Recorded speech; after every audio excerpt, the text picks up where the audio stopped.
आता आपल्याला जायचंय ते प्रत्यक्ष मोहिमेकडे जायचंय आपल्याला. प्रत्यक्ष मोहीम जी आहे आपल्याला माहिती आहे, की प्रत्यक्ष लढा जो आहे, हा मार्च 1682 पासून ते नोव्हेंबर 1682 असं चाललेला आहे. साधारणतः नोव्हेंबर पासून ज्याला आपण म्हणू त्याचा प्रत्यक्ष संघर्ष जो आहे, हा तिथे थांबलेला आपल्याला दिसतो. डिसेंबरमध्ये तो जवळ-जवळ थांबलेला आपल्याला दिसतो. आणि या प्रकारे हा संघर्ष जो आहे, हा कसा चालला आणि त्याच्यामध्ये कशाप्रकारे संपूर्ण घटना घडल्या, हे मी आज आपल्याला सांगणार आहे. आणि त्याचं जे युद्धतंत्र आहे ते आणि रामशेज नक्की मुघलांच्या ताब्यात केव्हा आला, त्याच्यानंतर किल्लेदाराचं नाव आणि या संपूर्ण संघर्षाचा आढावा हे मी पुढच्या भागात घेणार आहे. तर आता आपल्याला जे बघायचंय तो प्रत्यक्ष लढा जो आहे, हा कसा घडला त्याच्याकडे आपल्याला जायचंय.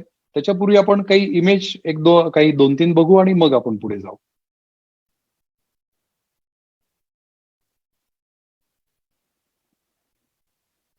आपल्याला असं आता हे आपल्या सर्वांना माहिती आहे, की हा जो लढा आहे हा मराठे आणि मुघल यांच्यामध्ये घडलेला आहे.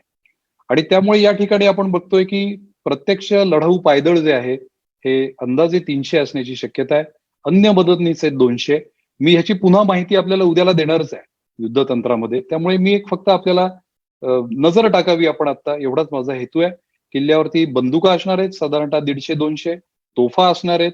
जेझाल म्हणजे जरा मोठ्या आकाराची बंदूक किंवा लहान आकाराची तोफ असं मधलं काहीतरी आहे ते म्हणता येईल.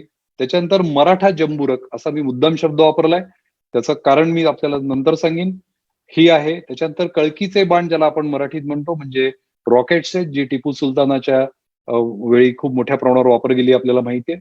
पारंपरिक शस्त्र आहेत धोप किंवा खांड्या तलवारी, समशेर किंवा बागदार तलवार, भाले, कट्यारी, जंबिया सगळं आहे. आपल्या सर्वांच्या मनामध्ये असा प्रश्न लगेचच निर्माण होईल, की मी हा अंदाज कशाच्या आधारे बांधलाय? मी का बरं हा अंदाज अशा प्रकारे बांधलाय किंवा मी ही आकडेवारी साधारण का ही माझा तर्क मांडलाय? आणि ह्याच्याकरता मला आपल्याला पुढची जी चित्र आहे ते आपल्याला दाखवायचं आहे.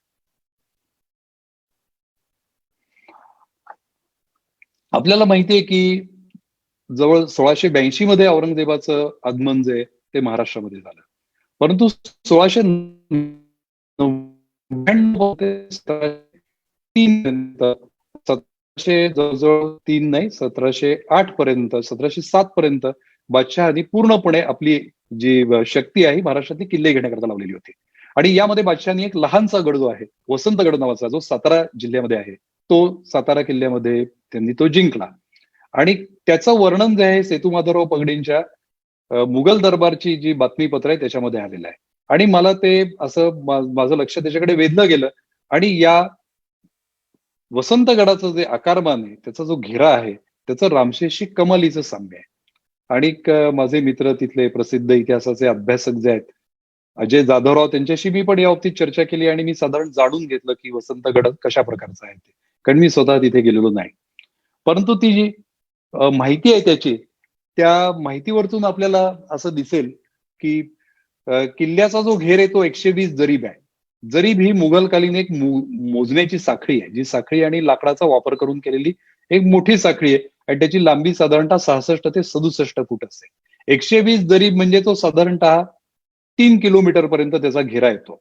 त्याला 12 बुरुज आहेत, विहिरी 3 आहेत, शस्त्रांमध्ये धोप आहेत, धूप म्हणजे 87, समशेरी 33, कट्यारी 18, बंदुकी 130, चिलखतं, जिरे टोप, जमदाड 15, भांडी पात्रे, तोफा 5 आहेत, बंदुकीची दारू आहे, हुक्का आतिश म्हणजे ज्याच्यामध्ये दारू ठेवण्याचं जे नळकांड येते ते 150 आहे. ह्या सगळ्या प्रकारचं जे वर्णन आहे हे त्या किल्ल्यावरती सापडलेल्या सामुग्रीचं वर्णन आहे. याच्यातलं बरचसं सामान हे मराठे घेऊन गेलेले असणार आहेत किल्ला ताब्यात देताना. कारण आपल्याला माहिती आहे की बऱ्याच वेळा असं घडलंय की मराठ्यांनी औरंगजेबाला किल्ले दिलेले आहेत आणि नंतर ते त्यांनी पुन्हा जिंकून घेतलेले आहेत मराठ्यांनी औरंगजेबाकडून पैसे घेऊन असं पण घडलेलं आहे. तर अशा प्रकारे हा जो किल्ला आहे हा एखादा लहानसा किल्ला जरी औरंगजेबाने जिंकला तरी त्याला मोठा त्याचा आनंद होत असे.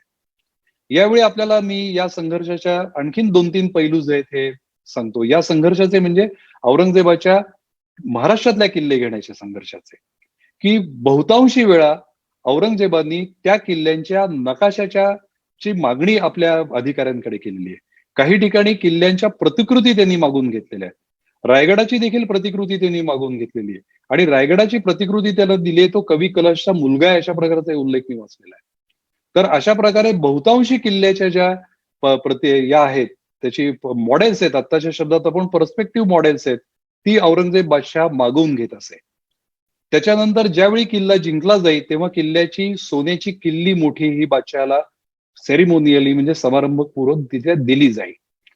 त्याचबरोबर किल्ल्याचे नकाशे देखील तयार करून घेतले जात आणि आताच्या एखाद्या वॉर रूम मध्ये आपण जसं इंग्रजी चित्रपटांमध्ये बघतो, युद्धपटांमध्ये, की संपूर्ण नकाशा घेऊन ते अधिकारी बसलेत, तसा औरंगजेब ते नकाशे घेऊन कदाचित बसत असावा आणि सूचना देत त्या बारीक सारीक सूचना देत असाव्या.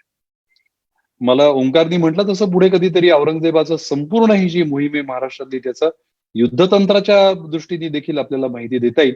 परंतु तूर्त मला आपल्याला एवढं सांगायचंय की मी ही तुलना जी आहे रामशेठची आणि त्याच्यातली आकडेवारी ही मी त्या दृष्टीने केलेली आहे. आणि साधारणपणे आपल्याला माहितीये की रायगडासारखं ठिकाण जे आहे इथे साधारणपणे 5 ते जास्तीत जास्त 10,000 पर्यंतची जी संपूर्ण वस्ती आहे रायगडाची ती असण्याची शक्यता आहे, कारण रायगडाचं पठार मोठं आहे. रामशेजचं पठार खूप लहान आहे, त्यामुळे इथे असलेली संख्या त्याची गरजही कमी आहे आणि त्यांची तिथे असलेली सुविधा पण कमी आहे. त्यामुळे मी बांधलेले जे अंदाज आहे ते त्या दृष्टीने जास्तीत जास्त 500 शिबंदीचा माझा अंदाज आहे. हा त्या दृष्टीने मी तो बांधलेला आहे. पुढे याच वेळेला मुघल जमाव जो काय आहे तो काय होता तेही मी आपल्याला सांगणार आहे. मात्र प्रत्यक्ष मुघल युद्धतंत्राचा संपूर्ण आढावा जो आहे तो मात्र मी पुढच्या टप्प्यामध्ये घेणार आहे. या ठिकाणी मला आपल्याला हे सांगणं आवश्यक आहे की मुघल घोडदळ जे आहे ते किती असावं, पायदळ किती असावं आणि त्याच्यातले प्राणी किती असावेत. इथे मी फक्त मुघल वेढ्यातला जमाव जो आहे तो गृहीत धरलेला आहे. मुघल वेढ्यातला जो जमाव आहे तो घोडदळ साधारणतः 5,000 असावं, पायदळ साधारणतः 4,000 असावं, तोफची किंवा बंदूकची हे जे आहेत हे 1,000 असावेत. कारण की मुघलांकडे तुलनेने पायदळ हे कमी आहे. जरी मी सांगितलं औरंगजेबाच्या सैन्याने 1,00,000 आणला असे जरी आकडे असले तरी ते तुलनेने भर जो आहे पायदळावरती कमी आहे. आणि पायदळामध्ये खूप इतर लोक समाविष्ट आहेत त्या आकड्यामध्ये. जसे बंदूकधारी आहेत, बंदूकची आहेत, तोफची आहेत, त्याच्यामध्ये इतर शस्त्र धारण करणारे आहेत, त्याशिवाय रॉकेट्स किंवा अग्निबाण मारणारे आहेत. मी या आकड्यामध्ये इथे बेलदार लाकूड तोडे आणि सुतार पाणके या सगळ्यांचा आकडा मिळून 5,000 पकडलेला आहे. याला देखील मी काय आणि कसा आधार घेतलाय ते मी माझ्या पुढच्या टप्प्यामध्ये आपल्याला सांगित. तूर्त आपण फक्त ही आकडेवारी बघून ठेवावी. आणि त्याच्यात सर्वात महत्वाचं जे म्हणजे आहे ते वेढ्याच्या बाहेर फिरतं घोडदळ आहे. शहाबुद्दीन खानाने जेव्हा वेढा घातलेला आहे तेव्हा त्यांनी आपली सर्व शक्ती जी आहे ती वेढ्यामध्ये केंद्रित नाही केलेली. त्या हुशार सेनापतीला हे माहितीये की मराठ्यांची जी घोडदळं आहेत ही मराठ्यांच्या प्रभाव क्षेत्रामध्ये आहेत आणि ती मुघलांच्या प्रभाव क्षेत्रामध्ये येणार आणि ती वेढ्यावरती हल्ला करणार, वेढ्याची रसद तोडण्याचा प्रयत्न करणार, प्रत्यक्ष वेढ्यावरती देखील हल्ला करणार. तर अशा प्रकारे हे हल्ले होणार. म्हणून हे सैन्य जे आहे फिरतं घोडदळ आहे. आपल्याला हे ध्यानात घ्यायला पाहिजे की शहाबुद्दीन खान किंवा बहादूर खान हे घोडदळाचे सेनानी आहेत. संपूर्ण मुघल सैन्याचा भरच मुळामध्ये मुघल सत्तेचा भर जो आहे हा घोडदळावर आहे. संपूर्ण मुघल सत्ता आणि त्याच्या आधी चाललेल्या मुसलमान सत्ता ज्या आहेत भारतामध्ये यांनी घोडदळाच्या आधारे हा देश जिंकलेला आहे. आणि त्या घोडदळाच्या आधारे त्यांनी बराबर एक एक प्रदेश जो आहे तो ताब्यात घेतलाय. आणि आपले राजे लोक जे आहेत हे वेगवेगळे लढलेत आणि त्याचबरोबर त्यांच्याकडे अतिशय सुसज्ज आणि निष्ठात असं घोडदळ नव्हतं. हा त्यांचा मोठा एक प्रकारचा त्यांच्या युद्धतंत्रामधली तुटी आहे. आणि मराठ्यांचं मला विचाराल तर सगळ्यात मोठं वैशिष्ट्य आहे की मराठ्यांनी ज्या वेगाने घोड्यावरती आपली पकड बसवलेली आहे, आपली कमांड बसवलेली आहे, त्यामुळेच मराठे पुढच्या काळामध्ये युद्धतंत्रामध्ये यशस्वी झालेत. तर सांगायचा मुद्दा हा आहे की वेढ्या बाहेरचं फिरतं घोडदळ जे आहे हे साधारणतः 10,000 ते 15,000 संख्येचं असणार आहे. पुढे आता या इमेजेस मी आता आपल्याला या ठिकाणी दाखवतोय आणि प्रत्यक्षामध्ये आपण म्हणजे आपण मला वाटतं या इमेजेस नंतर सुद्धा आपण बघू शकतो. पण थोडीशी तोंडओळख आपण या पहिल्या इमेजची करू आणि नंतर मग आपण पुन्हा वर्णनाकडे येऊ आणि मग पुन्हा या इमेजकडे आपण येऊ. तर या ठिकाणी आपण बघतोय की इथे रामशेजचा किल्ला आहे. आपला रेड कर्सर कृपया इथे आणावा. या इथे हा मराठ्यांच्या ताब्यामध्ये आहे. हा त्याच्यानंतर ही जी दिशा ही पूर्व दिशा आहे. या इकडे औरंगाबाद आणि इकडे अहमदनगर आहे आणि शहाबुद्दीन खान हा जो आहे हा या भागातनं म्हणजे इकडून आलेला आहे. प्रत्यक्षात तो सल्हेरकडून आलेला असण्याची शक्यता आहे. तो त्यामुळे याही भागातनं आलेला असण्याची शक्यता आहे. परंतु बहुतांशी मुघल सैन्य जे आहे ते इकडून आलेलं असण्याची शक्यता आहे. त्याच्यानंतर हे आपल्याला इथे पाहतोय की हे नाशिक गुलशनाबाद जे आहे इथे आहे. हा संपूर्ण नकाशा हा टू द स्केल आहे आणि त्याचं स्केल जे आहे मी 1 सेंटीमीटरला 3 किलोमीटर हे घेतलेलं आहे आणि प्रत्यक्ष अंतर मोजूनच हे संपूर्ण हा जो नकाशा आहे हा या ठिकाणी केलेला आहे. तर या ठिकाणी आपण बघतोय की ही आता इथे त्र्यंबकेश्वर आहे म्हणजे त्रिंबक आहे या ठिकाणी आणि या ठिकाणी जे आहेत हे महाराजांचे जे इथे आलेले कारभारी जे आहेत केसो त्रिमल हे या ठिकाणी त्रिंबकला तिथे ते थांबलेले आहेत आणि या ठिकाणून ते संपूर्ण ही जी रसद आहे त्याची सूत्र जी आहेत ही या ठिकाणून ते हलवत आहेत. म्हणजे मराठ्यांची जी रसद आहे ही आपल्या लक्षात येईल की ती त्रिंबकहून जातीये आणि मुघलांची जी रसद आहे ती नाशिकहून जातीये. परंतु मुघलांचं मुख्य ठाणं जे आहे सैन्याचं ते औरंगाबादकडे आहे. त्याच्यानंतर बहादूर खान आहे तो नगरच्या परिसरामध्ये, शहाबुद्दीन खान हा मी इथे ही दिशा आपल्याला समजण्याकरता लढाईच्या दृष्टीने दाखवलंय, पण तो अगोदर साल्हेरच्या परिसरात होता. अर्थात औरंगजेब औरंगाबादला आल्यानंतर तो औरंगजेबाच्या भेटीला जाऊन औरंगाबादहून नाशिकला पुन्हा रामशेजला आले असण्याची शक्यता देखील नाकारता येत नाही. त्यामुळे मी मुद्दाम तो या दिशेने दाखवलेला आहे. याच ठिकाणी आपल्याला एक आपण महत्वाचं नाव आता मी सांगितलं आपल्याला ते म्हणजे केसो त्रिमल म्हणजे केसो त्रिमल पिंगळे हे मराठ्यांचे कारभारी आहेत आणि ते संभाजीराजांचे अतिशय विश्वासू असे ते त्यांचे अधिकारी आहेत. आपल्याला माहितीये की महाराजांचे जे प्रसिद्ध पेशवे होते मोरोपंत मोरो त्रिमल पिंगळे यांचे केसो त्रिमल हे सख्खे बंधू आहेत आणि मोरो त्रिमलांचे चिरंजीव निळोपंत पिंगळे म्हणजे केसो त्रिमलांचे जे पुतणे आहेत हे त्यावेळी संभाजी महाराजांचे पेशवे होते आणि केसो त्रिमल आणि निळोत मोरोपंत यांच्यामध्ये फारसं सख्य नसावं ते ते एकमेकांच्या तक्रारी ते करत असत परंतु संभाजीराजांनी त्यांच्याकडे लक्ष दिलं नाही कारण संभाजीराजांचा केसो त्रिमलांच्या कर्तबगारीवरती विश्वास होता. पुढच्या काळामध्ये केसो त्रिमलांना संभाजीराजांनी आपल्याला माहिती असेल की त्यांनी जिंजीला पाठवलेलं होतं कारण की 1681 पासून महाडी सरदार सरदार हे जिंजीला गेलेले होते आणि नंतरच्या काळात त्यांनी जिंजीची सूत्र तिथला सर्व कारभार ते स्वतःच्या हातात अधिक घेता आहेत अशी संभाजी महाराजांना शंका आल्याने त्यांना बंदोबस्ता करता केसो त्रिमल तिकडे गेले होते. तर या संपूर्ण कालावधीमध्ये असं आपल्याला साधारणतः गृहीत धरता हरकत नाही जे इतिहासाच्या उल्लेखांवरूनच मी आपल्याला सांगतोय की केसो त्रिमल जे आहेत हे त्रिंबक किल्ल्यावरतून ही जी सूत्र आहेत ही हलवत होते. त्रिंबक ते रामशेजचा किल्ला हे अंतर मी आपल्याला सांगितलं ते साधारणतः 30 किलोमीटरचं अंतर आहे ते सुद्धा आणि ते काही भाग हा गोदावरी नदीच्या काठाने जातो आणि नंतर गोदावरी टाळून तो भाग जो आहे हा पुढे रामशेज किल्ल्याकडे जातो. तर या प्रकारे आपण हे बघितलं. या नकाशामध्ये पुन्हा एकदा मी आपल्याला एकदा सांगेन की कर्सर इकडे कृपया न्यावा इथे की मराठ्यांचं जे प्रभाव क्षेत्र आहे हे इकडे आहे या या अक्षरेषेच्या वरती आहे आणि मुघलांचं जे प्रभाव क्षेत्र आहे ते इकडे आहे. त्यामुळे मराठे जे आहेत हे या भागातनं येऊन इकडून रसदे करता प्रयत्न करतायत आणि त्याचबरोबर ते रामशेज किल्ल्याच्या इकडे येऊन लढाया करतायत आणि दोघांमधली लढाई जी आहे ही या गणेश गावला झालेली आहे. इथे गणेश गाव म्हणून आपल्याला गाव दिसतंय तिथे लढाई झालेली आहे. आता आपण ही इमेज पुन्हा बाजूला ठेवूया आणि माझ्या निवेदनाकडे आपण जाऊया. तर आता आपल्याला असं बघायचंय की रामशेजचा ज्या लढ्याची जबाबदारी ही औरंगजेबाने शहाबुद्दीन खानावर सोपवली. मी आपल्याला यापूर्वी शहाबुद्दीन खानाच्या कर्तृत्वाचं वर्णन आणि त्याची माहिती आपल्याला दिलेलीच आहे. एप्रिलच्या पहिल्या पंधरवड्यामध्ये शहाबुद्दीन खान हा रामशेजला आला आणि रामशेजला आल्यानंतर त्यांनी रामशेजला वेढ्या घालण्याचं ठरवलं. माझ्या अंदाजानुसार मी तुम्हाला वेढ्याचे सगळे आकडे जे आहेत हे दिले की बाजार बुणगे पायदळ सैनिक हे मिळून साधारणतः आणि घोडदळ मिळून साधारणतः 15,000चा जमाव तिथे असावा. कारण आपल्याला हे पण लक्षात घ्यायला पाहिजे की घेरा 4.5 किलोमीटरचा आहे. त्यामुळे 4,500 मीटरमध्ये प्रत्येक मीटरमध्ये किती माणसं आणि किती जनावरं सगळी किती मावणार आहेत ह्याला एक प्रकारच्या मर्यादा आहेत. दुसरी गोष्ट आपल्याला ही लक्षात घ्यायची आहे की रामशेज हा एक सुटा डोंगर आहे. रामशेजचा घेरा हा खूप लहान आहे. आपल्याला माहिती आहे की राजगडचा घेरा जो आहे हा 25-1 किलोमीटर असेल. खुद्द त्रिंबकचा घेरा 25-30 किलोमीटर आहे. रायगडाच्या घेऱ्यामध्ये तर वेढा घालणं अशक्य आहे खरं म्हणजे तो रायगडाच्या काही भागापुरताच घातलेला असण्याची शक्यता आहे. संपूर्ण रायगडाला वेढा घालणं हे अशक्य गोष्ट आहे. कल्पनेच्या पलीकडची गोष्ट आहे. महाराज म्हणतात तसं कल्पनेचा घोडा माझ्या राज्यात फिरवणं सुद्धा तुम्हाला जमणार नाही. तसंच आहे ते. पण रामशेजला तशी परिस्थिती नाही. कारण की रामशेज हा सुटा डोंगर आहे. तो तुलनेने लहान डोंगर आहे. त्याची उंची 1000 फूट आहे पायथ्यापासून आणि त्याच्या घेऱ्यामध्ये मुळामध्ये जंगल नाही.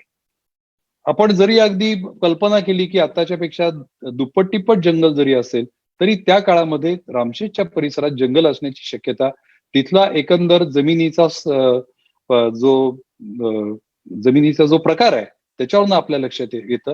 तसा नसावा. पुढच्या भागात नाशिककडून पेठकडे जाताना आपल्याला जंगल लागतं आणि हा सर्व परिसर जो आहे हा गवताळ अरण्यांचा असावा. माझ्या आठवणीत अगदी अलीकडेपर्यंत गवताच्या मोठ्या प्रकारचा व्यापार जो आहे, गवताच्या गंजी ज्या आहेत, या रामशेजच्या परिसरातून नाशिकच्या बाजारपेठांमध्ये विक्रीला येत असत. इतक्या मोठ्या प्रमाणावर गवत त्या भागात असे आणि त्यामुळे जनावरांना आवश्यक असणारं गवत तिथे मुबलक उपलब्ध होतं. जवळच बाणगंगा ही नदी आहे. ही पुढे निफाडच्या जवळच्या परिसरामध्ये निफाडच्या जवळ ओझरच्या जवळ ती गोदावरी नदीला मिळते आणि या नद्यांना पावसाळ्यानंतर चांगल्या प्रकारे पाणी असेल. तर या प्रकारे त्यांनी जो वेढा आहे हा सुरू केला शहाबुद्दीन खानांनी आणि त्याच्या सैन्यामध्ये राजा दलपतराव बुंदेला हा राजपूत सरदार त्याच्या सैन्यामध्ये होता. त्याचं नाव महत्वाचं आहे. तो जात आणि स्वारच्या दृष्टीने काही मोठ्या योग्यतेचा नाहीये, परंतु त्याचं नाव महत्वाचं आहे कारण की त्याच्या सैन्यामध्ये भीमसेन सक्सेना हा एक अधिकारी होता आणि त्यांनी प्रसिद्ध जे तारीखे दिलखुशा म्हणून जो ग्रंथ आहे हा त्यांनी लिहून ठेवलाय आणि तारीखे दिलखुशाचा उपयोग आपल्याला फार मोठ्या प्रमाणावरती रामशेजच्या इतिहासाकरता होतो आणि संपूर्ण या संभाजी महाराजांच्या संघर्षाच्या काळाकरता पण होतो. त्यामुळे तो आपल्या दृष्टीने महत्वाचा आहे. आता याच्यामध्ये आणखीन एक लक्ष आपल्याला घ्यायचे की याच काळामध्ये शहाबुद्दीन खानाने तिथे समोरचा जो डोंगर आहे त्याचं नाव गोरख असं डोंगर आहे, ज्याचं चित्र मी आपल्याला दाखवलंय आणि ज्याची उंची पायथ्यापासून साधारणतः 500 फुटाची आहे. ही उंची मी प्रत्यक्ष मोजूनच आपल्याला सांगतोय. इथे फक्त त्यांनी एक दमदमा नावाचा एक लाकडी बुरुज, एक स्ट्रक्चर, वुडन स्ट्रक्चर हे या समोरच्या डोंगरावरती त्यांनी उभं केलं आणि त्याच्यावरती भीमसेन सक्सेनाने वर्णन केल्यामुळे 500 लोक देखील उभं राहू शकत होते. त्यामुळे मी त्याचा संपूर्णपणे अंदाज बांधलाय की त्याला किती लाकूड लागलं असेल, त्याच्यावरती तोफाई कशा प्रकारे नेल्या असतील, कोणत्या नेल्या असतील ते पण आपल्या पुढच्या भागामध्ये बघूया. पण दमदम्याची उंची साधारणतः 75 फूट असण्याची शक्यता आहे. 75 फूट हे कुठून आले? कारण की सातारच्या किल्ल्याच्या आणि तिथल्या अन्य किल्ल्यांच्या वेढ्यामध्ये औरंगजेबानी 100 फुटाचे दमदमे उभारले होते असं आपल्याला माहिती आहे. दमदमा ही खूप जुनी गोष्ट आहे. रोमन काळापासून दमदमा हा युद्धतंत्रामध्ये वापरला जाईल, त्यामुळे तो अगदी काही नवीन नाहीये. तर एप्रिल महिन्यामध्ये आपल्याला मी आधी सांगितलं की मार्च मध्ये औरंगजेबाला त्याच्यानंतर त्यांनी ठरवलं रामशेजला वेढा घालण्याचं. जबाबदारी जी आहे ती शहाबुद्दीन खानावर सोपवली आणि एप्रिलमध्ये प्रत्यक्ष शहाबुद्दीन खानाने रामशेजला वेढा घातला आणि त्यांनी आपल्या या संघर्षाला तोंड फुटलं. आता या प्रकारे वेढा दिल्यानंतर किल्ल्यावरची जी शिबंदी आहे त्याला सर्वात मोठी अडचण निर्माण होणार ती रसदीची होणार. कारण की त्यांनी किल्ल्यावरती साधारणतः आपण धरून चालू वर्षभराची बेगमी केली असेल, परंतु त्यांना रसदीची जी टंचाई ही निर्माण होणार आणि ती रसद तोडणं हा या शिबंदी म्हणजे वेढा घालण्याचा मुख्य हेतू आहे. या ठिकाणी आणखीन काही जे युद्धतंत्राचे मुद्दे आहेत ते नंतरच आपण बघू त्याच्याकडे. पण एकदा वेढा सुरू झाल्यानंतर वरच्या शिबंदीला ही रसद मिळणार नाही हे वेढ्यातले लोक बघणार. त्यामुळे ज्या राजसत्तेचा ज्यांचा हा किल्ला ज्यांच्या ताब्यात आहे त्यांचं हे काम आहे की आपल्या किल्ल्यावरच्या शिबंदीला सुरक्षित ठेवण्याकरता आणि त्यांना उपासमार त्यांची होऊ नये ह्याच्याकरता त्यांना वेळच्या वेळी रसदेचा पुरवठा झाला पाहिजे. त्यामुळे मराठ्यांनी रसदेची जी आहे ही त्याचा तिथे पुरवठा करणं, त्याचबरोबर वेढ्यावरती हल्ला करून वेढ्याची शक्ती क्षीण करणं आणि मुघलांना जाणारी जी रसद आहे वेढ्याकरता जाणं ती तोडणं, अशा तिहेरी प्रकारचं काम जे ते सुरू केलं.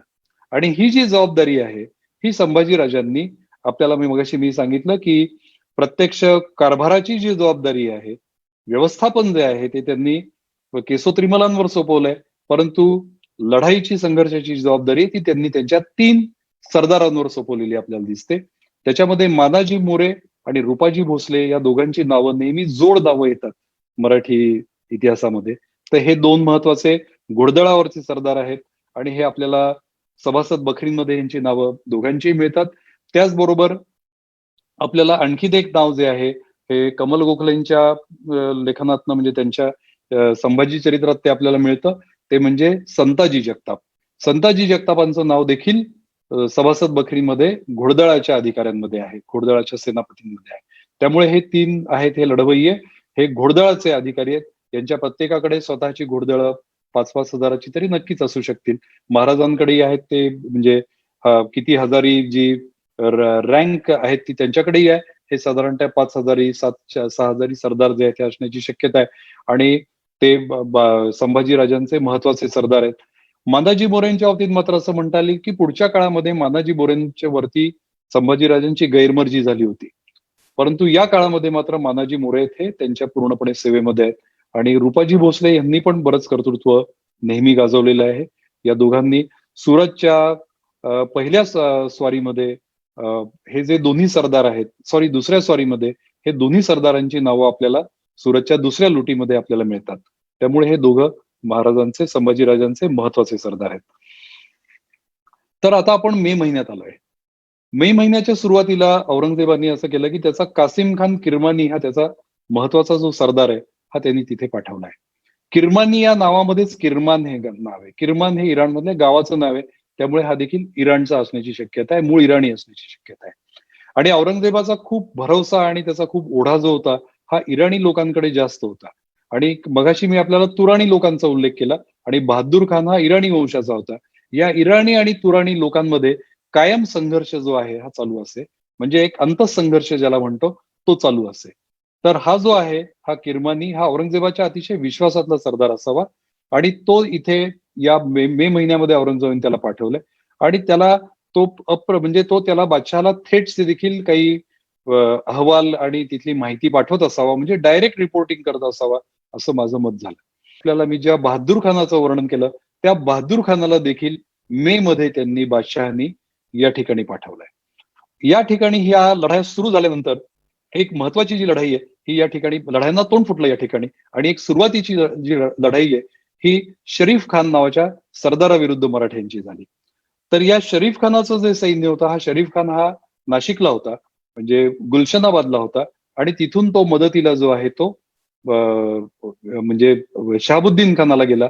आणि त्यांनी असं औरंगजेबाला कळवलंय की मी मराठ्यांचं चांगल्यापैकी नुकसान केलेलं आहे, मराठ्यांची काही लोक मी मारली आहेत असं. परंतु बादशहाचा त्या म्हणजे त्याच्यावरती त्या वृत्तावरती फारसा काही विश्वास बसला असं बादशहाच्या प्रतिक्रियेवरतून आपल्याला वाटत नाही. परंतु यामध्ये मात्र त्याचं उलट मुघलांचंच जास्त नुकसान झालेलं असावं असं दिसतं. त्याच्याच वेळेला अगोदर या शहाबुद्दीन खानाच्या पथकामध्ये मोहम्मद आरिफ हा देखील एक सरदार होता. आणि त्याची आणि मराठ्यांच्या पण लढाया झालेल्या आपल्याला दिसतात.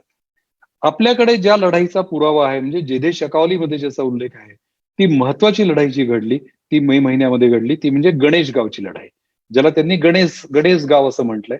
ती गणेश गावची लढाई आहे. आपण पुन्हा एकदा इमेजकडे जाऊ आणि इमेजमध्ये आपण ज्या इमेज निवेदनापूर्वी होती ती इमेज बघूया. त्याच्यात आपल्याला गणेश गाव दिसेल. या ठिकाणी आपण बघतोय की ही गणेश गावला ही लढाई झाली. हे गणेश गाव जे हे आत्ताचा नाशिक त्रिंबक रस्ता आपल्याला थोडासा डोळ्यासमोर आणायला लागेल. या नाशिक त्रिंबक रस्त्यावरती बरोबर 14व्या-15व्या किलोमीटरवरती महिरावणी हे गाव आहे. साधारणतः निम्म्या रस्त्यावरती नाशिक आणि त्रिंबक रस्त्याच्या. हा रस्ता ब्रिटिशांनी बांधलाय हे मी आपल्याला अगोदरच सांगितलं. मूळ रस्ता तो नव्हता त्या काळामध्ये. या त्रिंबक गाव या महिरावणी गावापासून उत्तर दिशेला हे गणेश गाव हे लहानसं गाव आहे. आणि त्या काळातला जो मार्ग आहे त्रिंबकहून नाशिकला येण्याचा त्या मार्गावरती हे गाव आहे. त्यामुळे गोदावरी नदी त्याच्या जवळूनच जाते. आणि या गणेश गावला दोन्ही सैन्याची गाठ पडली. बहुधा बहादूर खान आणि शरीफ खान आपलं शहाबुद्दीन खान या दोघांची एकत्र सैन्य जे आहे ते तिथे असावं. ते साधारणतः कमीत कमी 15-1 हजाराचं घोडदळ असावं. मराठ्यांचं घोडदळ जे आहे हे मानाजी मोरे, रुपाजी भोसले आणि संताजी जगताप हे तिघ जण त्याच्यात महत्वाचे सरदार आहेत. इथे एक धुमश्चक्रीची लढाई इथे धुमश्चक्री झाली असावी. या लढाईमध्ये मराठ्यांचा विजय झाला आणि मराठ्यांनी 500 घोडी जी आहे ही या ठिकाणी काबीज केलेल्या आपल्याला दिसतात. या ठिकाणी आपल्याला असं एकंदरीत असं दिसतं आपल्याला की मराठ्यांचं थोडं वर्चस्व जे आहे हे मे महिन्यामध्ये राहिलेलं आहे. आणि याच वेळेला राव दलपतराय बुंदेला जो आहे हा जखमी झाला होता, ज्याच्या पदरी मी आपल्याला सांगितलं की हा तारिके दिलखुशावाला सक्सेना जो होता तो. आणि त्याला जखमी झाला, त्यांनी चांगलं काम केलं म्हणून औरंगजेबाने त्याला बढती दिली आणि त्याची रँक होती ती वाढवली. त्याला 700 जात आणि 700 स्वार अशी त्याला केली. औरंगजेबाची किंवा मुघल बादशहांची कायम पद्धत आहे की एखाद्यानी चांगलं केलं तर त्याला प्रमोशन द्यायचं असेल तर त्याची जात आणि सवार जी आहे ती वाढवायची. आणि जर का त्यांना त्याच्यावरती गैरमर्जी झाली असेल, त्याला जर का एक प्रकारची शिक्षा द्यायची असेल, तर त्याची जात आणि सवार जी आहे ही दोन्ही कमी करायची. या पद्धतीने मुघलांकडे हे काम चालत असे. तर ह्याच्यामध्ये आपल्याला असं दिसतं की मे महिन्यामध्ये मग थोडं मराठे जे आहेत हे वरचढ ठरलेले आपल्याला दिसतात. एप्रिलमध्ये सुरुवात झाली आहे, आता आपल्याला जून महिन्यामध्ये यायचं आहे. आता आपण ही इमेज थांबवूया आणि नंतर पुढची इमेज घेऊ आणि ती पुढची इमेज जी आहे ही आपण एक फक्त बघूया आणि मग पुन्हा निवेदन सुरू करू. कृपया त्याच्यातल्या पुढच्या इमेजला जाऊ एक मिनिटं.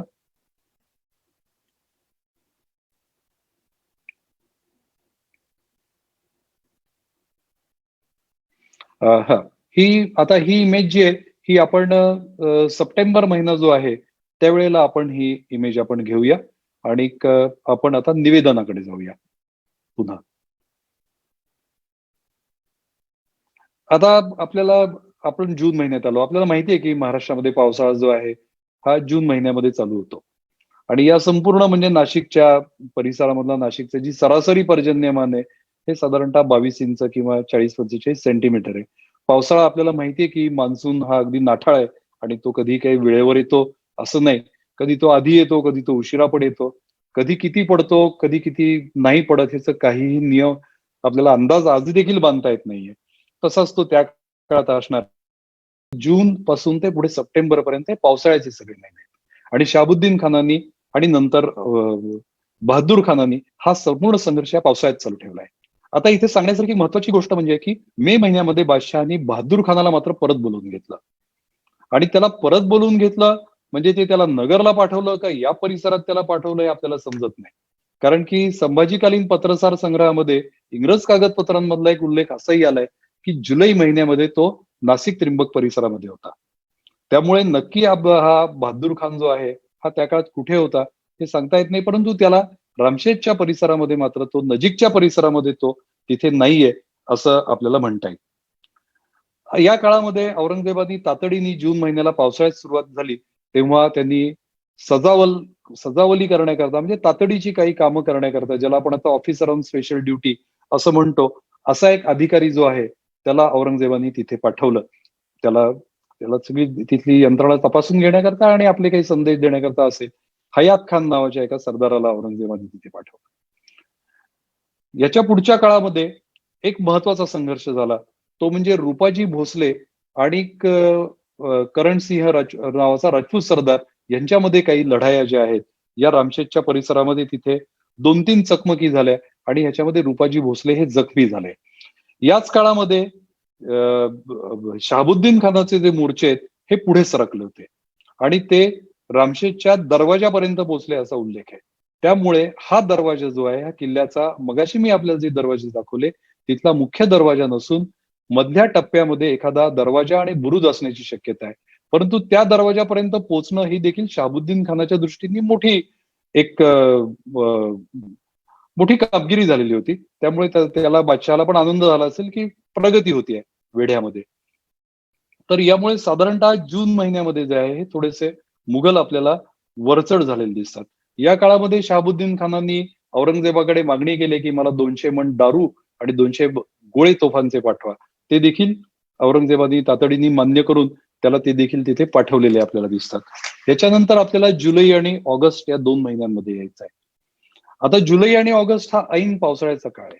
भरपूर पाऊस जुलै महिन्यामध्ये मिळतो. जुलै महिन्यामध्ये संघर्षाचे आपल्याला काही महत्वाचे धागे मिळतातच. परंतु त्याच्यात एक धागा असा आहे ज्याला आपल्या साईडनी मराठ्यांच्या बाजूनी कुठलाही पुरावा नाहीये. इंग्रज कागदपत्रांनुसार याच काळामध्ये महाराजांचे सरनौबत जे आहेत ते हंबीरराव मोहिते जे आहेत हे या परिसरामध्ये आलेले होते. रामशेजच्या 10,000चं घोडदळ घेऊन ते तिथे आलेले होते. मात्र त्यांचा पराभव झाला आणि मराठ्यांची 2,000 माणसं मारली गेली आणि वेढा रामशेज किल्ला ताब्यात आला मुघलांच्या, असं इंग्रजांनी लिहून ठेवलंय. परंतु त्याला पुरावा नाही आणि ते खोटं म्हणजे ते चुकीचं वाटतं. कारण की रामशेजचा काही किल्ला या काळामध्ये मुघलांच्या ताब्यात आलेला नाही. त्यामुळे त्यांची संपूर्ण माहिती जी आहे ही खरी नाहीये. आणि बऱ्याच वेळा माझा असा अनुभव आहे, की ब्रिटिश कागदपत्रांमधली माहिती खरी असते असं नाही. त्यावेळी ज्या वदंता असतात, अफवा असतात त्या त्यांच्यापर्यंत येतात आणि ते लिहून ठेवतात. त्याचा एक उत्तम किस्सा म्हणजे मुल्हेर किल्ल्याचा आहे. परंतु विषयांतर होईल म्हणून मी तिकडे जात नाही. परंतु मिल्हर किल्ला हा साल्हेर किल्ल्यानंतर लगेचच मराठ्यांच्या ताब्यात आला असं आपल्या मराठी इतिहासकारांनी लिहून ठेवलंय. ते चुकीचं आहे असं माझं मत आहे. कारण की त्याला आधार इंग्रज कागदपत्रांचा घेतला गेलाय. तर अशा प्रकारे इंग्रजांचे हे उल्लेख हे मागचे पुढचे हे असे बघितले आपण तरच आपल्याला लक्षात येतं, की कारण आधी केलेला उल्लेख त्यांनी स्वतः नाकारलेला असतो नंतर. तर ह्या आपल्याला साक्षेपानी घ्यावा लागतो. पण याच काळामध्ये एक महत्वाची गोष्ट अशी घडली, की संभाजीराजांनी मात्र ज्याला आपल्याला पुरावा आहे, मुघल अकबरांचा, त्या पुराव्यानुसार संभाजीराजांनी 1000 सैनिकांची तुकडी जी आहे, ही मोर्चावरती हल्ला करण्याकरता पाठवली होती. आणि त्यावेळी त्यांनी महम्मद खलील या मोर्चामध्ये असलेल्या सरदाराच्या मोर्चावर हल्ला चढवला होता आणि त्याची बऱ्यापैकी माणसं त्याच्यामध्ये गेली असा उल्लेख आहे. आणि याच वेळेला त्याच्यानंतर गुलशनाबादला आधी मी तुम्हाला सांगितल्याप्रमाणे शरीफ खान हा जो होता हा तिथे फौजदार होता गुलशनाबाद नाशिकला. नंतरच्या काळामध्ये म्हणजे थोड्याच काळामध्ये अगदी हा बदल झालेला दिसतो. महासिंग भादोरियाला फौजदार म्हणून महासिंग भादोरियाला तिथे पाठवण्यात आलं. हा महासिंग भादोरिया सुद्धा इतिहासाच्या अभ्यासकांच्या दृष्टीने आणि दुर्ग भ्रमंती करणाऱ्यांच्या दृष्टीने महत्वाचा आहे. कारण महासिंग भादोरिया हा नंतरच्या काळामध्ये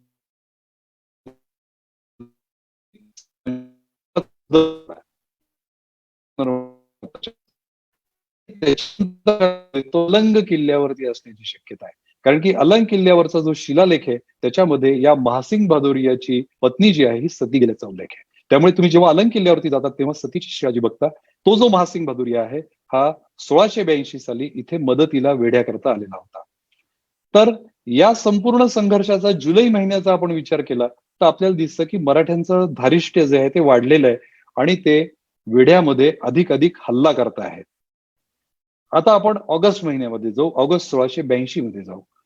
ऑगस्ट 1682 मध्ये एक अतिशय महत्वाची घटना 20 ते 25 ऑगस्टच्या दरम्यान घडली. आपल्याला असं वाटेल की या तारखा मी कशाच्या आधारे सांगतोय. तो उल्लेख इथे करणं महत्वाचं आहे. रामशेजच्या संपूर्ण इतिहासाच्या साधनांमध्ये प्रख्यात इतिहासकार गह खरे ज्यांची कालच पुण्यतिथी होऊन गेली. ते आदरणीय गह खऱ्यांनी जो एक त्यांचा जो इतिहासाचा एक ग्रंथ आहे जसा ऐतिहासिक पारसी साहित्य खंड 6वा म्हणून हा मला अगदी नित्य माझ्या जवळ ठेवावासा वाटतो. इतकी माहिती मला त्यातनं कायम मिळते. तर त्या ऐतिहासिक फारसी साहित्य खंडामध्ये तारीखवार या अकबरांची माहिती आलेली आहे आणि त्यामुळे या तारखा आपल्याला त्याच्यामधून मिळतात. मात्र त्या तारखेच्या आधी काही काय घटना घडलेल्या असण्याची शक्यता आहे. कारण की ती माहिती बादशहाला पुढे कोणत्या तारखेला ठेवली गेली ती तारीख अकबरांमध्ये असते. परंतु ती अधिकृत माहिती असते आणि ती आपल्या दृष्टीने अतिशय महत्वाची आहे आणि माझा बहुतांशी मी हा जो अभ्यास आहे हा करण्यामध्ये म्हणजे करताना मी अकबरांचा खूप उपयोग करून घेतलेला आहे आणि त्यामुळे अकबर आपल्या दृष्टीने खूप महत्वाचे आहे. या अकबरामध्ये आपल्याला ही अनेक प्रकारची ही संपूर्ण माहिती आपल्याला मिळते. यामध्ये हा जो 20 ते 25 ऑगस्टच्या दरम्यान हा मी उल्लेख केला कारण की घटना 25 ऑगस्टच्या सुमाराला कळवण्यात आलेली आहे. त्यामुळे त्याच्या आधी थोडी घटना 20 ते 25 ऑगस्टच्या दरम्यान घडली. आधी मी उल्लेख केला त्या कासिम खानानी ही माहिती जी आहे ती औरंगजेबाला कळवलेली आहे की रामशेज किल्ल्यावरती संघर्षामध्ये काय घडलं आणि त्याच्यामध्ये त्यांनी असं सांगितलंय की 20 ते 25 ऑगस्टच्या दरम्यान कासिम खानाचे काही लोक आणि 400 ते 500 मेवाती राजपूत लोक ह्या आम्ही मिळून हा हल्ला रात्रीच्या वेळी किल्ल्याला पूर्व बाजूनी तो केलेला असण्याची शक्यता आहे. अर्थात पूर्व बाजूनी आम्ही हल्ला केला आणि तो रात्रीच्या वेळी केलेला आहे. हे सगळ्यात महत्वाचं आहे लक्षात घ्या. तर या हल्ल्यामध्ये या दोन्ही सरदारांची मिळून साधारणतः 500 ते 1000 लोक नक्कीच असावीत. कारण की स्वतः तोच म्हणतो की 500 लोक मेवाती राजपूत आहेत म्हणून. मेवात म्हणजे हे आताचा हरियाणा, राजस्थान आणि उत्तर प्रदेश यांना लागून जो प्रदेश आहे तिथे जे राजपूत आहेत, जाट नव्हे, जे राजपूत आहेत त्यांना मेवाती राजपूत म्हणतात. आता तो भाग राजस्थानमध्ये आपलं हरियाणात आला. त्यांनी त्याचा पूर्वी जिल्हा होता मेवात, त्याचं नावही आता बदललेलं आहे. तर या मेवाती राजपूतांचा जो गट होता हा तिथे होता आलेला आणि कासिम खानाचे लोक यांनी किल्ल्याला चढायला सुरुवात केली. ही चढायला सुरुवात केल्यानंतर माझ्या अंदाने ते निम्म्या टप्प्यावरती आले असावे आणि त्यांनी असं तिथे मोठ्या मोठ्यांनी बोलायला सुरुवात केली की बेलदारांनी यावं. कारण की त्यांना पुढचे खंदक खणण्याकरता त्यांना बेलदारांची आवश्यकता होती. बेलदार म्हणजे आता आपल्याला माहिती आहे की जे गवंडी काम करतात, दगडाचं काम करतात, सर्व कष्टाची कामं बांधकामाशी निगडीत असलेली करणारे, त्याच्यानंतर तोफांनाही ओढायला मदत करणारे, मोर्चांचे खंदक खणणारे, मोर्चे पुढे सरकवण्याकरता मदत करणारे, मोर्चावरती जी छत्र घातली जातात, कव्हरेज जी आहेत ती टाकण्याकरता अशी सगळी कामं जी आहेत ती हे लोक करत असतात. सर्वसामान्य सैनिक जो आहे ही कुठल्याच प्रकारची कामं करत नाही. आपल्याला एक अनुभवाने माहिती आहे की म्हणजे मी पानिपतच्या माझ्या वर्णनात मुद्दाम उदाहरण ते दिलं होतं की एक कुशल गवंडी जो असतो त्याच्या हाताखाली नेहमी 2-4 कामं असतात आणि वाळूची पाटी हलवून इकडे तिकडे करण्याचं काम हे काही गवंडी करत नाही. तो फक्त वाळू कालवून विटा लावण्याचं काम करतो. तशा प्रकारे सैनिक ही हलकी कामं जी आहेत, हलकी म्हणजे कष्टाची कामं आहेत ही ती करत नसत. त्यामुळे हे बेलदार ते सगळे करत. तर या बेलदारांचा त्यांनी तिथे ओरडा केला की बेलदारांनी या, बेलदारांनी या. कारण की ही सगळी मंडळी जी आहे ती डोंगर उतारावरती असावीत आणि ती थोडी घाबरली असावीत आणि त्यांना पुढचे खंदक खणण्याकरता बेलदारांची आवश्यकता असते. त्यांचा हा आरडाओरडा जो आहे तो वरती कानावर गेला वरच्या लोकांच्या. कारण की वरचा किल्लेदार जो आहे त्याचे दक्ष आणि सावध असे नेहमी. त्यामुळे त्यांनी ताबडतोब किल्ल्यांवरतून बाणांचा म्हणजे अग्निबाणांचा मारा सुरू केला आणि त्यांनी बंदुकांमधून पण मारा केला. त्यामुळे मी आपल्याला सुरुवातीच्या काळात तिथे किती बंदुका असाव्यात 100-125 हे मुद्दाम दाखवलं होतं. त्यांनी त्या बंदुकांमधून त्यांनी हल्ला सुरू केला, वरतून दगड लोटायला सुरुवात केली आणि या सगळ्याचा परिणाम असा झाला की अंधार आणि किल्ल्याचे घसरडे असलेले उतार यामुळे हे सर्व सैनिक घाबरले आणि त्यांनी तिथून माघार घेतली. मगाशी मी सांगितल्याप्रमाणे कासिम खान हा प्रत्यक्ष बादशहाशी त्याच्याशी संबंधित आहे. तो थेट बादशहाला सगळं कळवतोय की काय घडलंय ते 500-600 आणि त्याच्यामध्ये त्यांनी बादशहाला असं कळवलंय की ह्याच्यातले बहुतांशी लोक कामी आले. म्हणजे जवळ समजा एक आपण असं धरलं की 800,000 लोकांपैकी बरेचसे लोक म्हणजे 3/4 लोक आपण गृहीत धरूया, हे जर का मृत्युमुखी पडलेले असले किंवा जखमी झालेले असले तर तो कॅज्युअलिटी रेट आहे हा खूप मोठा आहे. आणि त्यामुळे त्या गोष्टीचा नक्कीच परिणाम जो आहे हा बादशहावरती झाला. आणि हा रामशेजच्या लढ्यामधला एक टर्निंग पॉइंट असा समजतो. आणि हे सगळे प्रकार जे आहेत रामशेजचे, हे मी पुढेही आपल्याला पुन्हा सांगेन कदाचित, की हे सगळे प्रकार जे आहेत हे रात्री घडलेले आहेत. आणि मराठ्यांच्या इतिहासातले शिवकाळातले सर्व महत्वाच्या घटना आहेत त्या रात्रीच घडलेल्या आहेत प्रेक्षको. त्यामुळे अशा प्रकारच्या गुप्त कारवाया, हल्ले हे नेहमी साहसी हल्ले हे रात्रीच केले जातात. तर या प्रकारच्या या हल्ल्यामध्ये एवढ्या मोठ्या प्रमाणामध्ये नुकसान झालेलं आहे आणि त्यामुळे मुघलांनी कच खाल्लेली आहे. त्यांचा धीर त्याच्यामुळे सुटलेला आहे असं मला वाटतं. आणि याच वेळेला बहुतेक बादशहाचं असं मत झालं असावं की एकंदरीत आपल्याला हे काही प्रकरण सोपं जात नाहीये. हे अवघड प्रकरण आहे. आपण समजतो इतकं हे काही सोपं प्रकरण नाहीये. आणि या प्रकरणानंतर बादशहानी कासिम खानाला पुन्हा औरंगाबादला बोलवून घेतलाय. नंतरच्या काळात आपल्याला माहिती असेल की तो विजापूर आणि या सगळ्या स्वाऱ्यांमध्ये देखील कासिम खान आहे. त्याच्यानंतर राजाराम महाराजांवरती पण त्यांनी हल्ला केलेला होता त्यांच्या जमावावरती. तर त्याप्रमाणे कासिम खान हा त्याचा एक कर्तबगार सेनापती आहे त्यांच्या दृष्टीने आपण विचार केला तर.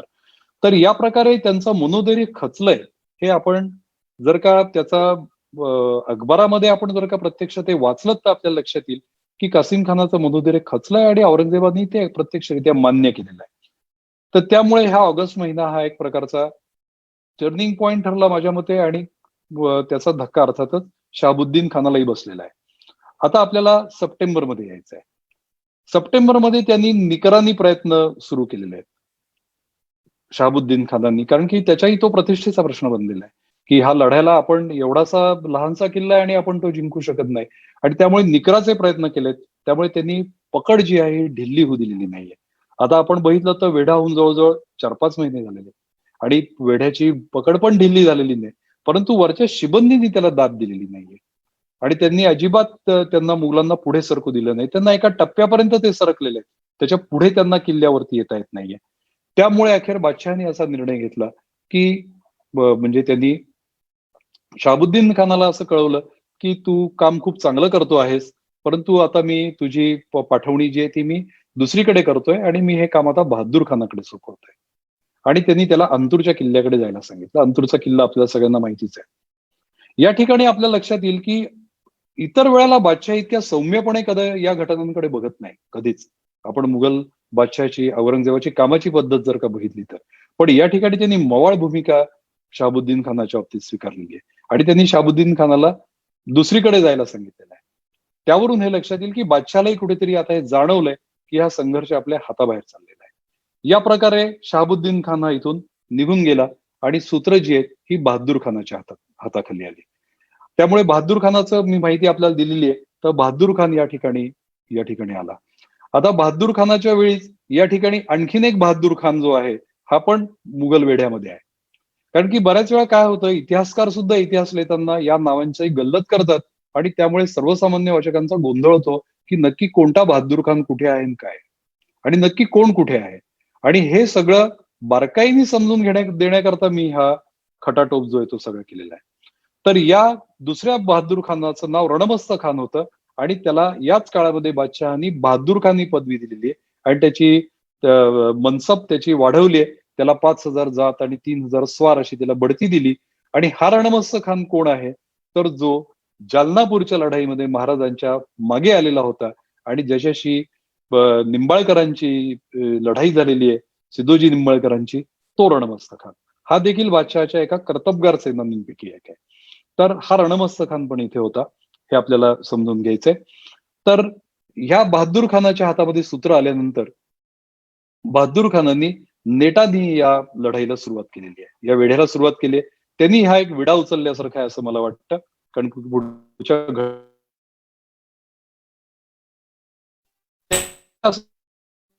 गुप्त योजना त्यांनी आपण किल्ल्याच्या असं दाखवू की किल्ल्याच्या दुसऱ्या बाजूनी आपण हल्ला करतोय अशा प्रकारचा आपण एक सगळा देखावा उभा करू. त्या बाजूला आपण करणे देऊ, तिथे नगारे वाजू, तिथून मशाली वगैरे तिथे पेटवू, तिथून बाणांचा मारा सुरू करू आणि शत्रूला असं वाटेल की आपण या बाजूनी हल्ला करतोय. म्हणजे अर्थातच वेढ्याची सगळी सूत्र पूर्व बाजूनी हालत असल्यामुळे ही पश्चिम बाजू असणार आहे. आणि मी जी पश्चिम बाजू आपल्याला मगाशी दाखवली, ज्याच्यामध्ये पश्चिमेचा दरवाजा पण मी आपल्याला दाखवला होता, त्या बाजूनी हे सगळं सैन्य जे आहे ते रात्री जमलं आणि त्यांनी असं ठरवलं की या बाजूनी आपण हल्ला करतोय, असा एक देखावा बनाव असा करायचा. प्रत्यक्षामध्ये बहादूर खानाने आपल्या लोकांना असं सांगितलं की आपल्याकडे जे अतिशय निष्णात असे डोंगर चढणारे लोक आहेत, असे 100-150 लोकांना एकत्र यायचंय, त्यांना घेऊन आपण किल्ल्याच्या आणखीन एका वेगळ्या वाटेनी वर चढायचंय. त्यांनी वर चढायचंय आपण, म्हणजे त्यांनी दोराच्या साह्याने त्यांनी वर चढायचंय. आणि त्या माणसांनी कुठलाही प्रकारचा आवाज करायचा नाही, त्यांनी फार मोठी साधनं बरोबर घ्यायची नाहीयेत. अगदी जरुरीपुरती साधनं घेऊन त्यांनी वर चढायचं आणि त्यांनी तिथे जाऊन तिथल्या शिबंदीवरती हल्ला करायचा अकस्मात आणि जे सरप्राईज आपण म्हणतो, असं सरप्राईज अटॅक करायचा आणि त्या अकस्मात हल्ल्याचा उपयोग करून घेऊन किल्ल्यावरच्या शिबंदीला कापून काढायचं. अशा प्रकारची योजना रचली, परंतु किल्लेदार जो होता हा त्याच्याही वरचढ होता, त्याच्याही सवाई होता. त्यांनी त्याच्या सूत्रांमार्फत त्यांना ही माहिती सर्व समजली की हा बहादूर खान अशा प्रकारचं अशा प्रकारची सगळी एक योजना आखतोय की एका बाजूनी देखावा करायचा आणि प्रत्यक्षात या बाजूनी यायचं.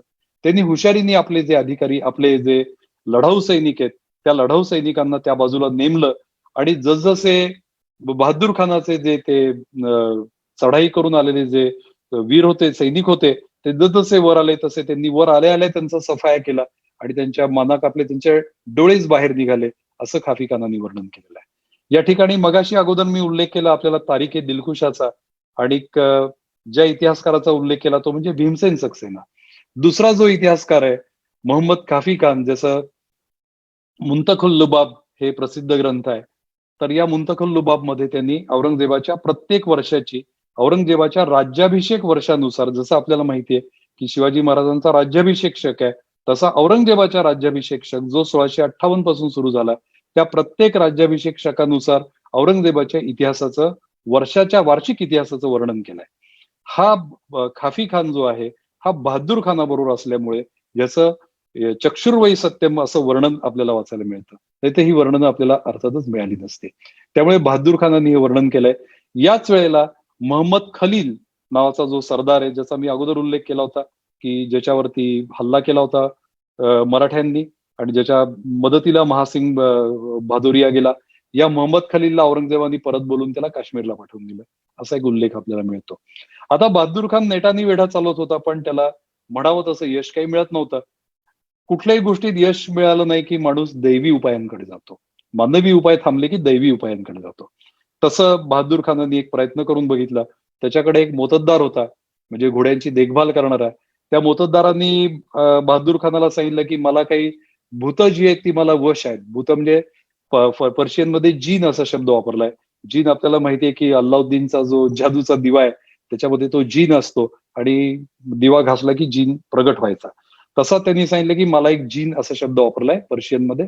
मला एक असा पिशाच्च म्हणूया, एक अतिमानवी शक्ती मला अवगत आहे आणि ते त्यांनी मी हा तुम्हाला जिंकून दाखवतो. आणि अर्थातच ते काही फुकट होणारं काम नव्हतं.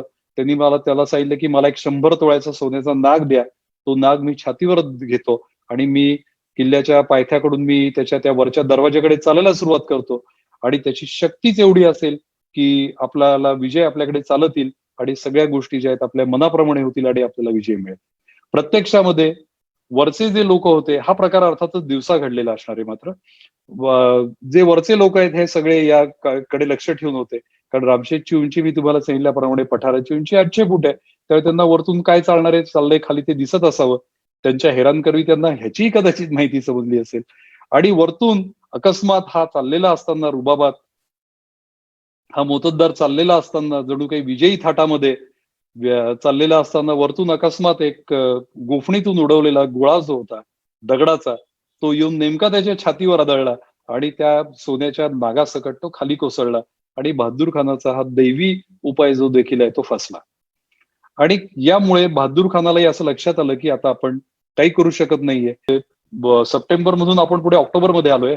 मी हे आपल्याला कदाचित सांगायचं विसरलो असेल की सप्टेंबरच्या अखेरीला कासिम खानाला बोलावून घेतल्यानंतर बहादूर खानाला बोलवून घेतलं, तेव्हा याच्याकडच्या सगळ्या ऑक्टोबर मधल्या घटना आहेत. तर ऑक्टोबरच्या शेवटाला औरंगजेबाने त्याला असं सांगितलं की आता बहादूर खानाला सांगितलं की तू आता हे सर्व थांबव, तुझे जे प्रयत्न आहेत ते, आणि तू आता तळ कोकणामध्ये जा आणि तुझा जमाव मात्र काही काळ इथेच ठेव, अशी त्यांनी त्याला दिलं. मात्र ही मोठी एक प्रकारची नामुष्की होती त्याच्या दृष्टीने, बहादूर खानाच्या दृष्टीने, कारण की त्यांनी हा विडा उचललेला होता किल्ला जिंकण्याचा. त्यामुळे बहादूर खानने सांगितलं मला अजून 1 आठवड्याची तरी तुम्ही मोहलत द्या आणि मी हा किल्ला तुम्हाला निश्चितपणाने जिंकून दाखवतो. परंतु बादशहानी ते ऐकलं नाही. बादशहानी सांगितलं की जी माझी आज्ञा आहे त्याप्रमाणेच करावं लागेल आणि तू आता इथून हा किल्ल्याचा परिसर आहे तू सोडून जा आणि तू तळ कोकणामध्ये जा. मात्र जाताना त्यांनी जो दमदमा उभा केलेला होता, म्हणजे ज्याचा मी आधी उल्लेख केला, ते जे लाकडाचा जे संपूर्ण मनोरा उभा केलेला होता, तो मनोरा त्यांनी सगळ्यात सुटा केला, त्याची लाकडं बाहेर काढली. ती सर्व लाकडं गवताच्या पेंढ्या करून तिथे जाळून टाकली. मोठा धूर आणि आगीचा डोम तिथे तयार झाला आणि किती मोठ्या प्रकारचं त्याच्यामध्ये नुकसानही झालेलं असेल. आणि वरतून शिबंदीचे लोक हा सगळा प्रकार बघत होते आणि हसत होते. आणि खाफी खानाने असं लिहून ठेवलंय की ते ज्या शिव्यांच्या आमचा उद्धार करत होते ते मी इथे लिहून ठेवण्यासारखं नाहीये. त्यामुळे एक प्रकारे वरच्या शिबंदीचा तो एक प्रकारे विजय झाल्यासारखा होता. आणि हे करून ऑक्टोबरमध्ये ही ही जी स्वारी आहे बहादूर खानाची ही तिथून निघाली. आता आपण थोडस निवेदन करून ज्या 2 इमेजेस आपल्या बघायच्या राहिल्यात त्या बघू. पण आधी आपण काही निवेदन पुन्हा एकदा पुढे सरकवू, कारण की ते महत्वाचं आहे. 4 नोव्हेंबरला हा जो आहे बहादूर खान हा तिथून निघाला आणि तो त्रिंबक मार्गे जो आहे तो तळ कोकणाकडे जायला निघाला. तळ कोकण म्हणजे आत्ताची जी कोकण किनारपट्टी जी आहे ह्याला तळ कोकण म्हटलं जात असे, असं माझं तरी मत आहे.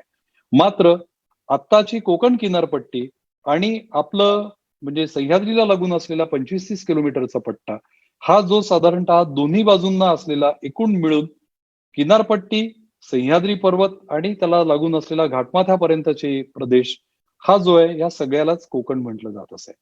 तर याकडून त्याला तळ कोकणामध्ये म्हणजे खाली त्याला जायला सांगितलेलं आहे सह्याद्री उतरून, आणि तो चांदवडच्या घाटातून उतरून गेला असं वर्णन गहखरेंनी केलंय. परंतु ते चांदवडच्या घाटातनं हे वर्णन चुकलेलं असावं असं माझं मत आहे. कारण की त्या परिसरातून त्रिंबकच्या परिसरातनं खाली जाण्याचा मार्ग म्हणजे चंद्राच्या मेटेचा घाट आहे. अर्थात इतिहासकारांना एवढी बारकाईने माहिती असणं अपेक्षित नाहीये. त्यामुळे त्यांनी चांदवडचा कदाचित अनुवादात ते सोयीचं दिसले असावं, त्यांनी दिलंय. पण हा चंद्राच्या मेटेचाच घाट असण्याची शक्यता आहे. मात्र जाताना बहादूर खानाला एक गोष्ट करता आली किंवा एक गोष्ट घडली, ती म्हणजे साधारणतः 12 नोव्हेंबरच्या सुमाराला बहादूर खानांनी औरंगजेबाला कळवलं की मराठे 2 तोफा या घेऊन चाललेले होते रामशेजकडे आणि त्या तोफा मी त्यांच्या जप्त केल्या आहेत. काही मराठ्यांना मी मारलंय आणि मी लगेच तातडीने कृती केली आणि मी तोफा तुमच्याकडे पाठवतोय. या त्याच्या वृत्तांतावरून आपल्याला काही गोष्टी अशा दिसून येतात की इतका काळापर्यंत सुद्धा तोफांची जी पाठवणी आहे ही संभाजीराजांच्या अधिकारी वर्गाकडून तिथे केली जात होती. एवढ्या धामधुमीतही तोफा रामशेजकडे पाठवल्या जात होत्या आणि त्या तोफा मात्र दुर्दैवाने पकडल्या गेलेल्या आहेत. बहादूर खानाला मोठी एक फुशारकी मारता आली की मी बाकी काही जरी अपयशी ठरलो असलो तरी हे काम मात्र मी फार चोखपणे बजावलंय, असं बहादूर खानांनी औरंगजेबाला कळवलेलं आपल्याला दिसतं. आणि त्यामुळे बहादूर खान जो आहे तिथून गेला आणि वेढ्यावरचा जो आहे हा तिथला दबाव आहे तो नष्ट झाला. आता आपण 2 इमेजेस ज्या राहिल्या आहेत त्या बघू आणि पुन्हा थोडंसं आपण निवेदनाकडे येऊ. या ठिकाणी आपल्याला असं दिसतंय की हा रामशेजचा किल्ला आहे आणि तिथे आता आपल्याला असं दिसतंय की सप्टेंबर ते नोव्हेंबर मध्ये काय घडलंय हे आपल्याला दिसतंय की शहाबुद्दीन खान हा परत गेलेला आहे. त्याला अंतूरच्या किल्ल्याकडे पाठवलंय, म्हणजे तो औरंगाबादच्या दिशेने परत गेलेला आहे आणि बहादूर खान जो आहे हा तिथे आलेला आहे. आणि बहादूर खान हा त्या तिथे आलाय आणि त्यांनी वेढा जो आहे आपला हा चालू केलेला आहे आणि बाकी सर्व परिस्थिती जी आहे ती तशीच आहे की मुघल वर्चस्व आहे हे इकडच्या भागामध्ये, म्हणजे नाशिक आणि रामशेज किल्ल्याच्या पूर्व बाजूला आहे, काहीसं पश्चिम बाजूला आहे आणि मराठ्यांचं मात्र वर्चस्व त्रिंबक ते रामशेज किल्ल्याच्या दरम्यान भागामध्ये आहे. आता नेक्स्ट इमेज बघू.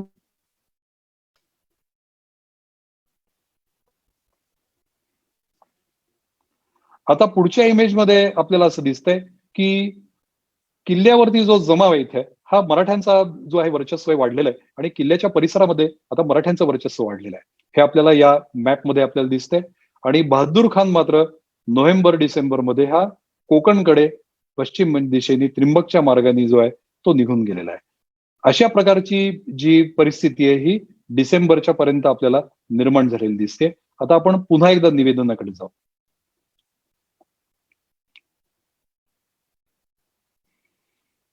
आपल्याला मी सांगितल्याप्रमाणे बहादूर खान कोकणकडे त्याची तळकोकणात रवानगी झाली. पण मात्र बादशहानी त्याला तसं जाऊ दिलेलं नाही. बादशहाची काम करण्याची पद्धत कशी आहे ती आणि मुघल बादशाहीची देखील पद्धत कशी आहे त्याचं एक उत्तम उदाहरण पुढच्या वर्ण आपल्याला माहितीतनं मिळतं. औरंगजेबानी बहादूर खानाकडे नुकसान भरपाई दाखल 37,360 रुपये मागितलेले. आणि बादशहानी त्याला पाठवलेलं आहे की मी किल्ला जिंकून देतो असं तुम्हाला सांगितलं होतं, परंतु प्रत्यक्षात तू ही कामगिरी पूर्ण केलेली नाही. त्यामुळे तू जी हमी दिलेली होती, जो मुचलका लिहून दिलेला होता, नुकसान भरपाई लिहून दिलेली हमी दिलेली होती, त्याप्रमाणे आता तू माझी ती भरपाई केली पाहिजे आमची राज्याची आणि मला याप्रमाणे नुकसान भरपाई तू दिली पाहिजे. म्हणजे याचा अर्थ जर का किल्ला जिंकला असता तर तो खर्च जो आहे तो सरकारने म्हणजे मुघल शासनाने तो केला असता, बादशहानी केला असता आणि जर का अपयशी ठरलेला असेल मोहीम तर तो खर्च मात्र संबंधित सरदारांनी केलेला आहे. त्यांनी तो त्याचा वाटा उचललेला आहे. अर्थात हा कुठून देणार, तो भरून देणार तर त्याला जी मनसब, त्याला जी जहागिरी त्याला जी मिळालेली आहे, ज्या जहागिरीचा तो मनसबदार आहे त्याच्यातल्याच उत्पन्नातून तो देणार किंवा लुटीच्या उत्पन्नातून देणार किंवा जे पैसे खाल्लेले आहेत वेगवेगळ्या प्रकारे बादशाही सेवेतनं त्याच्यातनं देणार. याशिवाय वेगळा मार्ग, तिसरा मार्ग काय असा असू शकत नाही. कारण की बहुतांशी हे मनसबदार असं करत असत की ते जर का 5,000 जर का त्यांना घोडे नेमण्याची जर का त्यांना तिथे सक्ती असेल तर प्रत्यक्षात ते त्याच्यापेक्षा 5-25% कमी नेमत असत, 4,000 नेमत असत, काही कमी नेमत असं करून ते त्याच्यातले जे पैसे आहेत बादशहाकडून मिळाले जे अनुदान आहे त्या ह्याच्याकरता ते त्याच्यामधून मारत असत. तर अशा प्रकारे त्यांनी तो भरपाई जी आहे नुकसानी तिची मागितली आहे. तत्कालीन मुघल रुपयाची किंमत माझ्या अंदाजानुसार, माझ्या तर्कानुसार त्याच्यामध्ये मतभेद होऊ शकतात. ही एका रुपयाची किंमत ही साधारणतः आताचे 10,000 रुपये तरी असेल असं आपण धरायला हरकत नाही. तत्कालीन बादशाही रुपया तो आहे तो चांदीचा होता आणि होन आणि त्याच्यामधलं गणित 4.25 रुपये म्हणजे एक सोन्याचं जे मुघल बादशाही होन होता त्याचं आहे हे त्यावेळेचं गणित होतं. तर अशा प्रकारे ही भरपाई जी त्यांनी दिलेली आहे म्हणजे त्याला द्यावी लागणार आहे. म्हणजेच याचा अर्थ त्यांनी अशी मी जो विडा उचलला असा जो शब्द वापरलाय तो एवढ्या अर्थाने वापरला होता की अशा प्रकारची एक प्रकारची दरपोक्ती त्यांनी केली असावी की काय जमत नाही कोणाला मी करून दाखवतो आणि तो त्याचा फाजील आत्मविश्वास जो आहे हा त्याला नडला असावा. माझ्या मते डिसेंबर 1682 मध्ये सर्वसामान्यपणे हा जो वेढा आहे हा औरंगजेबानी त्याची म्हणजे प्रत्यक्षात चाललेला जो वेढा आहे ज्याला ऍक्टिव्ह त्याचं सीज म्हणून ऍक्टिव्ह रूप म्हणून ते थांबलेलं आहे असं मला वाटतं. कारण की कमी सैनिकांनिशी तो वेढा चालवणं हे शक्य नाहीये आणि पुढच्या काळामध्ये कुठलाही उल्लेख आपल्याला वेढ्यावरती कुठल्या झालेल्या नियुक्त झालेल्या सेनापतीचा मिळत नाही. आणि ज्या प्रकारे मराठ्यांनी त्यांना संत्रस्त केलेलं आहे ते लक्षात घेता थोड्या शिबंदीनिशी हा वेढा चालवणं हे काही औरंगजेबाला शक्य नाहीये. आणि दोन महत्वाचे मोठे सरदार त्यांनी रामशेजच्या परिसरातनं हलवलेलेही आपल्याला दिसतात. त्यामुळे प्रत्यक्ष चाललेला संघर्ष जो आहे ज्याला आपण म्हणू ऍक्टिव्ह वॉरफेअर म्हणू हा डिसेंबरमध्ये माझ्या मते थांबलेला आहे. आणि त्याला दुसरा प्रत्यंतर पुरावा असा मराठी पुरावाच असा आहे की आपल्याकडे जी जेधे शकावली जी आहे हे सर्वात प्रमाण मानली जाणाऱ्या पुराव्यांपैकी एक आहे. त्या जेधे शकावलीमध्ये शाब्दी खानांनी वेढा सप्टेंबर ऑक्टोबरमध्ये म्हणजे त्याच्यात आपले हिंदू वर्ष आहेत त्याचे मी रूपांतर करून आपल्याला सांगतोय की सप्टेंबर ऑक्टोबरच्या 82 सालच्या सप्टेंबर ऑक्टोबरमध्ये शाब्दी खानाचा वेढा उठला. याचा अर्थ जेधे शकावली हे मानते की ऑक्टोबरमध्ये वेढा उठलेला आहे. प्रत्यक्षामध्ये वेढा ऑक्टोबरमध्ये नाही पण नोव्हेंबरमध्ये मात्र नक्कीच उठलेला आहे असं आपल्याला दिसतं. तर या प्रकारे प्रत्यक्ष संघर्ष जो आहे ह्या संघर्षामध्ये पर्यंत आपण आत्ता या टप्प्यापर्यंत आत्ता आलेलो आहोत. ते त्याच्यानंतर रामशेज हा 1682 साली कसा असावा सर्वसामान्याप्रमाणे दोघांच्या प्रभाव क्षेत्र कोणते होते दोघांची शिबंदी आणि सैन्य संख्या काय असाव्या आणि शिबंदी म्हणजे सगळ्या गोष्टी आल्या प्राणी संख्या शस्त्रास्त्र सगळ्या गोष्टी काय असाव्या. त्यानंतर प्रत्यक्ष लढा हा एप्रिल महिन्यापासून ते डिसेंबर महिन्यापर्यंत कसा कसा झाला आणि त्याच्यामध्ये कोणत्या कोणत्या महत्वाच्या व्यक्ती भाग घेतलेल्या होत्या ते मी आपल्याला सांगितलं. त्याची पुन्हा एकदा मी आपल्याला सांगेन की औरंगजेबातर्फे मुघलांतर्फे स्वतः बादशाह हे सूत्र हलवतोय औरंगाबाद मधून. त्याचे दोन मोठे उमराव जे आहेत मनसबदार जे आहेत ते म्हणजे शहाबुद्दीन खान आणि बहादूर खान हे त्याच्यातर्फे लढतायत. कासिम खान किरमाणी सारखा हाही थोडासा कमी महत्वाचा उमराव त्याच्यामध्ये आहे. त्याशिवाय स्थानिक तिथे जे आहेत हे महम्मद अरीफ आहे किंवा शरीफ खान आहे किंवा मोहम्मद खलील खान आहे. ही मंडळी तिथे लढत आहेत. महासिंग भादोरिया आहे. राजपूत लोक आहेत दलपतराव बुंदेला किंवा करणसिंग राजपूत आहे ही लोक आहेत असं आहे हे सगळं आहे. मराठ्यांतर्फे स्वतः छत्रपती संभाजी महाराज ही सूत्र हलवतायत ते त्यांची सूत्र हलवतायत. त्याच्यानंतर मराठ्यांकडचे जे महत्वाचे सरदार आहेत ते मनाजी मोरे रूपाजी भोसले आणि संताजी जगताप हे घोडदळाचे अधिकारी आपल्याला त्याच्यात दिसतात आणि कारभारी म्हणून केसोत्रीमल आहेत. तर अशा प्रकारे हा जो लढा आहे हा दोन्ही बाजूंनी लढवला गेलेला आहे. आता हा लढा होऊन हा किल्ला प्रत्यक्षामध्ये मुघलांच्या ताब्यात केव्हा आला त्याचबरोबर किल्लेदाराचं नाव खरोखरी इतिहासाला माहिती झालं आहे का जे अलीकडच्या काही साधनांमध्ये दाखवण्याचा प्रयत्न होतो आहे. त्याचबरोबर हे संपूर्ण युद्धतंत्र कशा प्रकारचं होतं युद्धतंत्र मी प्रत्यक्ष लढाई म्हणत नाहीये प्रत्यक्ष लढाईचं वर्णन मी आता आपल्या पुढे केलेलं आहे पण युद्धतंत्र कशा प्रकारचं होतं ते आणि मग या संपूर्ण संघर्षाचा आढावा घेऊन त्याचे दूरगामी परिणाम काय झालेत हे मी उद्याला पुन्हा आपल्या समोर येणार आहे आणि त्यावेळेला मी आपल्या समोर करणार आहे. या ठिकाणी ही पट्टा तलवार आहे. ही मराठ्यांची आवडती तलवार आहे पट्टा तलवार.